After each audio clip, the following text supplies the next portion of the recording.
Today, we're going to pull back the curtain on the fascinating and honestly pretty surprising history of modern accounting. You know, the system that quietly powers, well, pretty much everything in the business world. I mean, we rely on it for everything, but have you ever stopped to think about where it all came from? The story goes back way further than you might think. Long before spreadsheets and software, it all boiled down to one simple but totally revolutionary idea. Every single transaction has two sides. To really get how we got there, we need to rewind the clock, to a time when even basic math was a huge challenge. Okay, so picture this. For centuries, all of Europe is trying to do business with Roman numerals.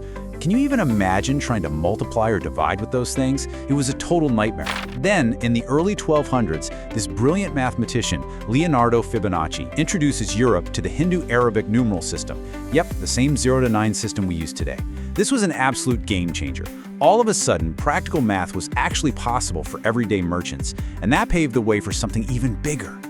And this timeline, it really shows you how it all happened, like a perfect set of dominoes falling. Fibonacci's new numbers kicked things off in the 1200s. Then, a couple of centuries later, the merchants in Venice used this new math to create their own system. And finally, in 1494, a guy named Luca Pacioli writes it all down for the world to see. So let's zoom in on that middle part. I want you to picture 14th and 15th century Venice. We're talking about the absolute center of global trade. Ships coming in, goods going out. It's booming. But all that complexity, it's creating a massive headache. These merchants were desperately searching for a reliable way to track their profits, their debts, and all their cash flow. And the solution they came up with? Well, it was genius. The double entry system. Now, this wasn't just some clever accounting trick. By writing down every transaction twice, once as a debit and again as a credit, they created this beautiful self-checking system where the books always had to balance. It was a totally new way of thinking about money. But here's the thing. For a while, this brilliant idea was kind of a trade secret, just something the Venetian merchants used. That is, until one man came along and decided to share it with the world. Enter Luca Pacioli, a Franciscan friar, a math whiz, and the man we now call the father of accounting. Now, to be clear, he didn't invent the system, but what he did was maybe even more important.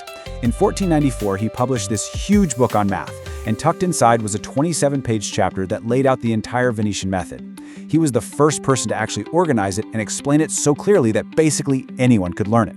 And just like that, he turned a local trick of the trade into the global language of business. And that quote on the screen? Yeah, I think every accountant out there still feels that in their soul today. And just when you think the story can't get any cooler, it does.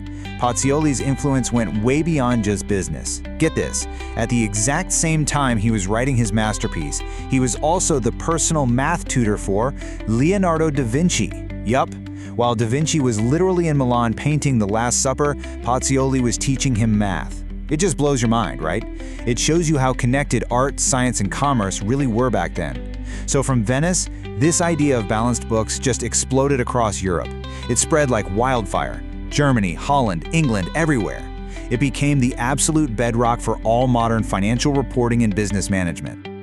And that's why this isn't just some dusty old history lesson. That system is the foundation of our entire global economy. It's the engine humming away inside everything from a basic spreadsheet to the most complex ERP software you can imagine. And if you're a CPA, if you're in finance, this is your story. This is your professional heritage. You are literally part of a 600-year-old tradition. So just think about that for a second. Every single time you balance the books, you're not just crunching numbers. You are continuing a story that started centuries ago in the canals of Venice. The only question left is, what's your next chapter going to be? If you're ready to write that next chapter, you've got to master the foundations, right? Preparing for the CPA US, it's so much more than just passing a test. It's about really connecting with the heart of your craft. And that's what we do at Pixlr.